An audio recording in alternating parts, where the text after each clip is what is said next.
ఎందుకంటే ఇది ఒక విస్తృత స్థాయిలో ఒక విస్తృత ప్రయోజనం ఆశించి చేస్తున్న ప్రోగ్రాం ఇది. ఇవాళ హైడ్రాకి ప్రజల దగ్గర నుంచి వస్తున్న అభినందనలు చూస్తుంటే ఇది ఎప్పుడో జరగాల్సింది అని అంటుంది. దాన్ని తట్టుకోలేకపోతున్నారు నిజంగా టీఆర్ఎస్ వాళ్ళు. అసలు వీళ్ళు మాట్లాడింది ఏంటి? కాకతీయుల నాటి చెరువుల్ని పునరుద్ధరిస్తాము అని 11వ శతాబ్దము 12వ శతాబ్దము 13వ శతాబ్దం స్టోరీలు చెప్పుకుంటూ వచ్చారు. వినేవాళ్ళు ఉంటే చెప్పేవాడు ఏమైనా చెప్తాడు అన్నట్లు. అసలు 400 సంవత్సరాల నుంచి తవ్విచ్చిన చెరువుల సంగతి ఏంటి? మోక్షగుండం విశ్వేశ్వరయ్య గారు చేసిన గొలుసుకట్టు చెరువుల సంగతి ఏంటి? అంత పెద్ద దూరం వెళ్ళక్కర్లా, దగ్గరలో ఉన్నదాన్ని పరిరక్షించుకోవచ్చు కదా. ఎందుకు చేయలేదు? ఎందుకు చేయలేదు అంటే మీరు వ్యాపారస్తుల వైపు ఉన్నారు కాబట్టి మొత్తం వ్యవస్థల్ని భ్రష్టు పట్టిపోయినాయి కాబట్టి. పోనీ కాంగ్రెస్ హయాంలోనే భ్రష్టు పట్టినాయి అనుకోండి, మీకు అధికారం ఇచ్చింది ఎందుకు? ఆంధ్రా నాయకుల మీద పడి చెప్పారు, ఇన్నాళ్ళు కథలు చెప్పి బతికారు, హరికథలు చెప్పి అయిపోయింది, మీకు అధికారం వచ్చింది. 10 ఏళ్ళు ఇచ్చారు తెలంగాణ ప్రజలు. ఈ 10 ఏళ్లలో మీరేమి పీకి పందిరేశారో చెప్పండి అని అడిగితే ఏం చెప్తారు సమాధానం? ఈ 10 ఏళ్లలో మీరు చేయొచ్చుగా. ఇవాళ రేవంత్ రెడ్డికి వచ్చిన ఐడియా, పైగా నేను అపరమేధావిని 80,000 పుస్తకాలు చదివాను అని చెప్తావు కేసీఆర్.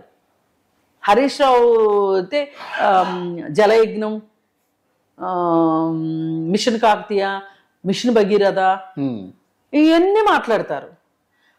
ప్రతి ఊర్లోనూ ఉన్న చెరువుని పూడికలు తీసి మంచిగా ఉంచితే నువ్వు మిషన్ భగీరథ ద్వారా ఇంటింటికి నీళ్ళు ఇస్తున్నాను అని చెప్పి నీళ్ళు ఇవ్వకపోతే మేము ఓట్లు అడగము అని చెప్పేంత గంభీరమైన డైలాగులు చెప్పాల్సిన అవసరం లేదు. ఒకప్పుడంతా పంపుల ద్వారా నీళ్ళు వచ్చాయి జనాలకి.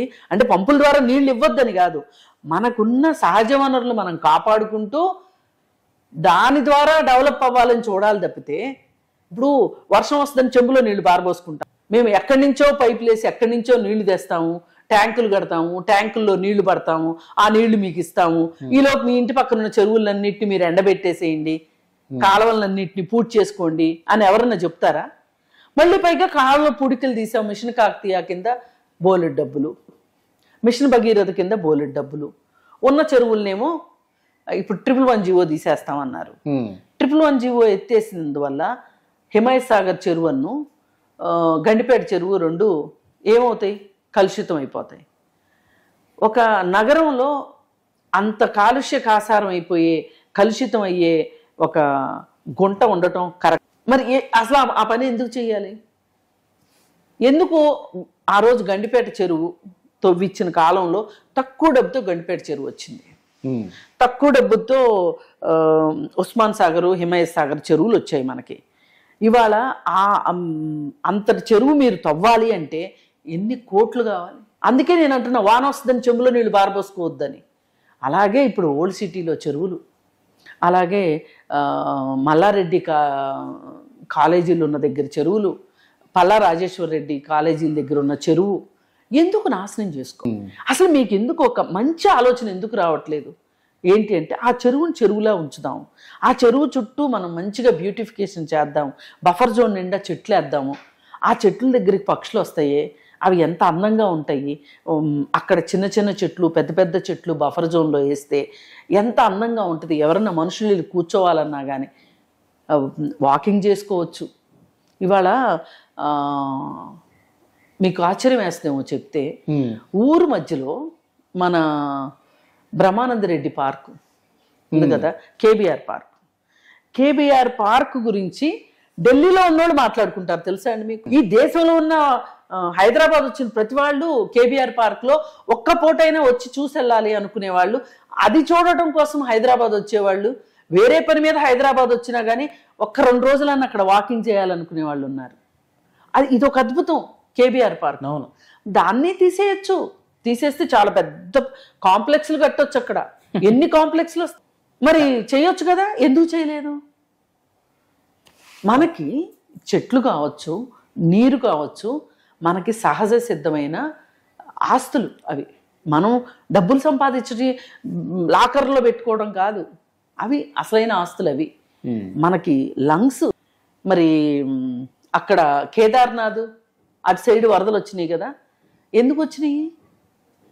భక్తి పేరుతోటి, టూరిజం పేరుతోటి డబ్బు సంపాదించాలని ఇళ్ల మీద ఇళ్ళు కట్టి అవన్నీ లూజ్ అయిపోయి అవన్నీ జారి పడిపోయినాయి. అలాగే ఇప్పుడు హిమాచల్ ప్రదేశ్ ఉంది, అక్కడ ఎందుకు పర్యావరణం దెబ్బతింది? అక్కడ ప్రతి వాళ్ళు వెళ్ళిపోయి అక్కడ జల విద్యుత్ కేంద్రాలు పెట్టారు, పవర్ ప్రాజెక్టులు పెట్టారు, అందరూ మట్టి కట్టుకుని పోయారు. నన్ను ఎవరూ సక్సెస్ అయిన వాళ్ళు లేరు. అంతే జరుగుతుంది ప్రకృతితో పెట్టుకుంటా. అందుకని అసలు చెలగాటం ఆడకండి. ఇప్పుడు నేను 3 పేర్లు చెప్పుకున్నాం ఇందాక, ఓవైసీ కావచ్చు, రాజేశ్వర్ రెడ్డి కావచ్చు. ఈ 3కి ఏం ఆస్తులు తక్కువైనాయి చెప్పండి. ఒక పేదవాడు ఇల్లు లేక, అద్దె కట్టుకోలేక, ఎక్కడైనా ఒక గవర్నమెంట్ జాగా కనిపిస్తే ఒక గుడిసె వేసుకుంటే తప్పే కాదు. కానీ మీరు ఇళ్ల మీద ఇళ్ళు కట్టుకుంటూ, కాలేజీల మీద కాలేజీలు కట్టేస్తా, అక్కడ చెరువు వస్తే చెరువుని ఆక్రమించడం, పక్కోడి స్థలం వస్తే పక్కోడి స్థలాన్ని ఆక్రమించడం. నిన్న ఒక ధైర్యం వచ్చింది, పల్లా రాజేశ్వర్ రెడ్డి కాలేజీ దగ్గరికి చాలామంది రైతులు ధర్నా చేశారు, మాట్లాడారు. వాళ్ళు మాట్లాడే మాటలు వింటే నిజంగా అండి, డబ్బు మీద వ్యామోహంతో మనుషులు ఇన్ని మోసాలు చేస్తారా అనిపించింది. నిజంగా అంత అవసరమే లేదు అసలు. ఎందుకండి? ఎవరికైనా ఎంతమంది పిల్లలు ఉంటారు చెప్పండి? మహా అయితే 2 పిల్లల కోసం ఇంత దాహం దేనికి? భూదాహం దేనికి? భూమి ఒక ఆశే కాదనను, దాన్ని అత్యాశ దురాశ చేసుకుని విద్యా సంస్థలు పేదవాళ్ళ కోసమో నువ్వు గవర్నమెంట్కి ఇచ్చేసే, అట్లయితే జాతీయం చేసేసే, జాతికి అంకితం చేస్తే అట్లాగే పేదవాళ్ళు చదువుకుంటారు అంటే ఓకే, కనీసం ఇంకొక చెరువు తవ్వించుకోవచ్చు ఆ డబ్బులతోటి. గవర్నమెంటే తవ్విస్తుంది ఇంకో చోట చెరువు, మరి ఇచ్చేసే. అంటే విద్యాలయాల ముసుగులో, హాస్పిటల్ ముసుగులో వీళ్ళు దందాలు చేయాలి. ఇలా మాట్లాడేవాళ్ళు ప్రతి వాళ్ళు ప్రభుత్వానికి ఇచ్చేయండి. వాటిని ఎక్కడైతే చెరువుల్లో కట్టారో ఇచ్చేయండి ప్రభుత్వానికి. ప్రభుత్వం నడుపుతుంది వాటిని, పేదల కోసం నడుపుతుంది. హాస్పిటల్ అయితే పేదలు గవర్నమెంట్ ఆసుపత్రి చేయండి, స్కూల్ అయితే గవర్నమెంట్ స్కూలు, కాలేజీ అయితే గవర్నమెంట్ కాలేజీ ఇచ్చేయండి. ఎందుకు విద్యాలయాలు హాస్పిటళ్ళు పేరు చెప్పి మీరెందుకు డబ్బులు తింటారు? మరి ప్రభుత్వానికి ఇచ్చేయండి. అప్పుడు ప్రభుత్వం ఏం చేస్తుందంటే ఇంకో చోట ఎక్కడన్నా చెరువు తవ్వుతుంది, పర్యావరణానికి వాడుతుంది వేరే చోట. ఇప్పుడు గవర్నమెంట్ ఏమంటుందంటే ఒక చెట్టు కొట్టేస్తే జరిమానా, ఒకవేళ కొట్టేస్తే 15 చెట్లు పెట్టమని చెప్తుంది జరిమానాతో పాటు, లేదంటే జైలు శిక్ష వేస్తామని చెప్తుంది. అమలయ్యేది ఎలా అన్నా ఉన్నా చట్టం అయితే ఉంది. నిజంగా అమలు చేసే రంగనాథ్ గారు లాంటి ఆఫీసర్ వస్తే అమలు అవుతుంది, అది వేరే. మరి మీరు కూడా చేయండి, ఒక చెరువు బదులు 5 చెరువులు తవ్వుతాం తీసుకురావాలి. అసలు ఎందుకు చెప్తారు మీరు అట్లా? స్కూళ్ళు ఇప్పుడు టెర్రరిస్టులు ఉంటారు, టెర్రరిస్టుల దగ్గరికి పోలీసులు వెళ్ళారనుకోండి, వాళ్ళు ఏం చేస్తారు? ఒక మహిళను ముందు పెడతారు, లేదా పిల్లలు ముందు పెడతారు, వీళ్ళని కాల్చి మా దగ్గరికి రండి అంటారు. వీళ్ళు మాట్లాడేది కూడా అట్లా. అందుకని ఈ 3 ఏం చెప్పినా వినక్కర్లేదు. ఈ 3 డికే శివకుమార్ దగ్గరికి వెళ్ళే కన్నా కూడా ఈ 3 కలిసి రేవంత్ రెడ్డి దగ్గరికి వెళ్ళి కూర్చొని, సరే అది జరిగింది ఏదో జరిగిపోయింది, అది మాకు చెరువు అని తెలిసి చేసామో, బఫర్ జోన్లోకి వచ్చాము, ఏదన్నా చేసాము, వాటిని జాతికి అంకితం చేస్తాం అని చెప్పేయండి. లేదు ఇంకో మాట కూడా చెప్పండి, అదే ల్యాండ్లో మీ ఖాళీ ల్యాండ్లు చాలానే ఉన్నాయి కదా, మల్లారెడ్డి చెప్తూ ఎన్ని ఎకరాలండి 600 ఎకరాలు ఉందనో ఏదో చెప్పాడు కదా, ఒకసారి చెప్పాడు కదా. అలాంటి పొలంలో ఎక్కడే ఆయన ఎంత చెరువు అయితే పూడ్చాడు, అలాంటి ఒక 5 చెరువులు తోమనండి, జరిమానా చేస్తున్నారు కదా. నేను అదే ఎన్నిటి బదులు ఈ వృధా ప్రయాస కన్నా ఇప్పుడు ఒక్కొక్కసారి ఏమవుద్దంటే సెంట్రల్ రిజర్వ్ ఫారెస్ట్ అని ఉంటది. ఇప్పుడు కేబీఆర్ పార్క్ కూడా సెంట్రల్ రిజర్వ్ ఫారెస్ట్ కిందకి వెళ్ళిపోయింది. దాని మీద రాష్ట్ర ప్రభుత్వానికి హక్కు. అయితే ఎప్పుడన్నా ఒకసారి ఆ భూమితోటి పనిపడింది అనుకోండి, ఒక రోడ్డు కోసమో దేనికో, ఒక ట్రాఫిక్ ఇబ్బంది అవుతుంది, రోడ్డును పెంచాలి అని ఏదన్నా అవసరమైంది అనుకోండి, అప్పుడు ఏం చేస్తారంటే ఈ సెంట్రల్ రిజర్వ్ ఫారెస్ట్ వాళ్ళకి ఒక లెటర్ పెట్టుకుంటుంది ఈ స్టేట్ గవర్నమెంట్. ఇప్పుడు ప్రజోపయోగం దృష్ట్యా మేము ఇక్కడ ఇంత ల్యాండ్, మీ land central reserve forest land మేము తీసుకున్నాం, దీని బదులు మా రాష్ట్రం కింద ఉన్న అటవీ ప్రాంతాన్ని సెంట్రల్ రిజర్వ్ కింద మారుస్తాము అని జీవో పాస్ చేయమని అడుగుతాం. అంటే ఏంటి? ఇక్కడ తీసుకుంటున్నాము, ఇంకొక చోట ఇస్తాం. అంటే అటవీ ప్రాంతాన్ని మేము నాశనం చెయ్యట్లేదు, అటవీ సంపదను పెంచుతున్నాము, అటవీ విస్తీర్ణాన్ని మేము పెంచుతున్నాము అని చెప్పటం కోసం ఇదా. నేను అంటాను ఇదే చట్టాన్ని వీళ్ళ మీద కూడా ప్రయోగించాలి. అప్పుడు జాతికి అంకితం ఇస్తే అది వేరే విషయం. అలా కాకుండా ఎన్కన్వెన్షన్ పెట్టినట్టు బఫర్ జోన్లోనూ ఎఫ్టీఎల్లోనేమో నిర్మాణాలు కట్టి మళ్ళీ వాటినేమో చాలా తెలివిగా క్రమబద్ధీకరణకి అప్లై చేసుకొని మళ్ళీ నాకు చెయ్యట్లేదు అని చెప్పి కోర్టుకెళ్ళి ఎఫ్టీఎల్ ఫిక్స్ చేసి అదేంటో తేల్చండి అంటేనేమో ప్రభుత్వంతో మాట్లాడుకుని ఎఫ్టీఎల్ ఫిక్స్ కాకుండా చేసి నాటకం ఆడి దాదాపు 15 సంవత్సరాల నుంచి అక్కడ ఇప్పుడు పెళ్ళిళ్ళు వచ్చేస్తున్నాయి. ఆల్రెడీ అడ్వాన్స్ ఇచ్చిన వాళ్ళు ఏమైపోతారో అనే కన్నా ఎక్కడో చోట చేసుకుంటారు. డబ్బులున్న మహారాజులు ఎక్కడైనా చేసుకుంటాం, ఫంక్షన్ హాల్కి కుదవా, అంతే కదా. కానీ దీనివల్ల సమాజానికి ఒక పెద్ద గుణపాఠం వచ్చింది. ఎంతటి వాడైనా పర్వాలేదు, ఎవరైనా పర్వాలేదు, చట్టం ముందు సమానమే అని. ఈ ముగ్గురు కూడా చట్టం ముందు సమానమే, మీరేమి చాలా ఎక్కువ సమానం కాదు అని చెప్పటం నా. మీరు ఫీజులు తీసుకుంటున్నారు కదా, మీరు ఫ్రీగా ఎక్కడ చెప్తున్నారు? అందుకే మీరు గవర్నమెంట్కి ఇచ్చేయండి, మీకు ఏ బాధ ఉండదు. పై కావాలని మీ పేర్లు పెడతారు, అట్లా మీ పేర్లు పెడతారు. సింపుల్గా అయిపోయేదాన్ని ఎందుకు గోటితో పోయేదాన్ని గొడ్డలతో. ఇప్పుడు ఎంత అప్రతిష్ట, ఇప్పుడు నాగార్జునకి ఎంత అప్రతిష్ట వచ్చింది. 1000 కోట్లు ఉన్నాయి కదా, ఒక్క 3 ఎకరాలు వదులుకోలేకపోయాడేంటి అని మాట్లాడుతున్నారా ప్రతి వాళ్ళు. ఇవాళ ఇంత చర్చలోకి నాగార్జున ఎందుకు రావాల్సి వచ్చింది? శుభ్రంగా మంచిగా ఉన్న ల్యాండ్లో గనక ఇవన్నీ కట్టుకుని ఉంటే అసలు శాశ్వత భవనాలే కట్టుకునే పని దీంట్లో, అక్కడ కట్టినట్టుగా కాకుండా. ఇవాళ పరువు పోయింది, డబ్బు పోయింది. మరి అది అంటే ఆ డబ్బు మీద డబ్బు ఎప్పుడో సంపాదించారు, అది వేరే విషయం. ఇప్పుడు ఆ ల్యాండ్ అయితే వదిలిపెట్టక తప్పదు. బఫర్ జోన్ చక్కగా అక్కడ కూడా మొక్కలేసి ఉంటే ఆ బఫర్ జోన్లో ఈ ఫంక్షన్కి వచ్చిన వాళ్ళు కూడా గార్డెన్ పార్టీ లాగా ఉండేది కదా, ఎంత బాగుండేది.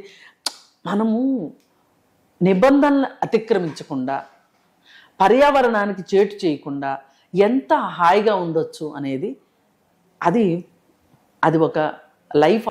అది లేని వాళ్ళే ఇలా డబ్బులు వెంటపడి డబ్బులు సంపాదించడం కోసం జీవితాన్ని ఆస్వాదించడం. పైగా ఆయన్ని నాగార్జున కదిలిస్తే ఏం చెప్తాడు, అసలు సంతోషానికి నేను కేర్ ఆఫ్ అడ్రస్, నన్ను చూసి నేర్చుకోవాలి, నేను ఏ టెన్షన్లో పెట్టుకోను అని మాట్లాడతాడు.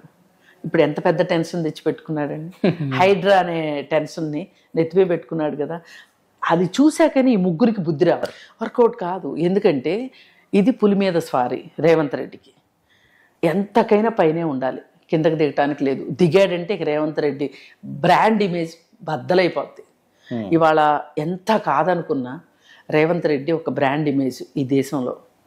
ఎందుకంటే వేరే పార్టీ నుంచి వచ్చి కాంగ్రెస్ పార్టీలో సీఎం అవటం కూడా ఈజీ, పిసిసి ప్రెసిడెంట్ అవటం చాలా కష్టం. అలాంటి పిసిసి ప్రెసిడెంట్ సాధించాడు. ఆ తర్వాత ఒంటి చేత్తో సహకారం ఉన్నప్పటికీ కూడా చాలా మంది డైలమాలో ఉన్న సందర్భంలో కూడా అతను దృఢ నిశ్చయంతో మరి చేసి చూపించాడు కదా.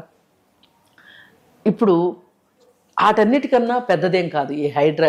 కానీ కావాల్సింది ఏంటి, చిత్తశుద్ధి. ఇప్పుడు రేవంత్ రెడ్డి ఈ హైడ్రాని కాపాడితే హైడ్రా రేవంత్ రెడ్డిని కాపాడుతుంది. అంటే ఇండైరెక్ట్గా ప్రజల దగ్గర నుంచి పైగా ఇంకొకటి కూడా చెయ్యాలండి రేవంత్ రెడ్డి. నా హంబుల్ రిక్వెస్ట్ ఏంటి అంటే, ఇప్పుడు మహారాష్ట్రలో ఒక చట్టం ఉంది. ఇప్పుడు ఏదైనా అనాథరైజ్డ్ కన్స్ట్రక్షన్ చేసి ఒక బిజినెస్, ఒక రియల్ ఎస్టేట్ పర్సను అది ఒక కస్టమర్కి అమ్మాడు అనుకో, అది ప్రభుత్వం దృష్టికి వచ్చినప్పుడు ప్రభుత్వం దాన్ని నేలమట్టం చేసింది. అది అమ్మిన వాడు ఎవరైతే రియల్ ఎస్టేట్ ఓనర్ ఉన్నాడో ఓనర్ కట్టాలి ఆ డబ్బులు వాళ్ళకి. ఒకవేళ ఓనర్ అడ్రస్ లేకుండా పోయాడు అనుకోండి, దొరకట్లేదు అనుకోండి, బోర్డు తిప్పేశాడు అనుకోండి, ప్రభుత్వం ఆ బాధ్యత తీసుకు మహారాష్ట్ర గవర్నమెంట్ ఇంప్లిమెంట్ రావాల్సిందే. ఎందుకంటే చాలామంది ఈ ప్రభుత్వం తీసుకున్న నిర్ణయాలకి శాఖలపైన అజమాయిషీ లేకపోవటం వల్ల, అంటే రెవెన్యూ వాళ్ళు, ఇరిగేషన్ వాళ్ళు, అలాగే ప్లానింగ్ వాళ్ళు సరిగా లేకపోవటం వల్ల, హెచ్ఎండిఏ సరిగా ప్రవర్తించకపోవటం వల్ల ఈ అనాథరైజ్డ్ కన్స్ట్రక్షన్స్ వచ్చినాయి. వీటిని కూల్ చేస్తే నష్టం ఎవరి మీద పడదు? పేదలు. వాళ్ళు పైసా పైసా పైసా కూడబెట్టి కట్టుకున్న వాళ్ళు రోడ్డు మీద పడిపోతారు. కానీ లంచాలు తీసుకున్న మీ వాళ్ళు ఎక్కడున్నారు? ఈ లంచాలు వాళ్ళ జేబులో వేసుకున్న రాజకీయ నాయకులు ఎక్కడున్నారు? అవును. ఈ వ్యాపారస్తులు ఎక్కడున్నారు? లాభమేమో ఆ ముగ్గురు పంచుకుంటారు, నష్టమేమో కస్టమర్ భరించాలంటే ఎట్లా? అందుకని దీని మీద కూడా సరైన ఆలోచన, ఎక్సర్సైజ్. దేనికైనా పరిష్కారం ఉంటుందండి. పరిష్కారం లేని సమస్య ఉండదు ఈ ప్రపంచంలో. కానీ పరిష్కారం చెయ్యాలి అనే చిత్తశుద్ధి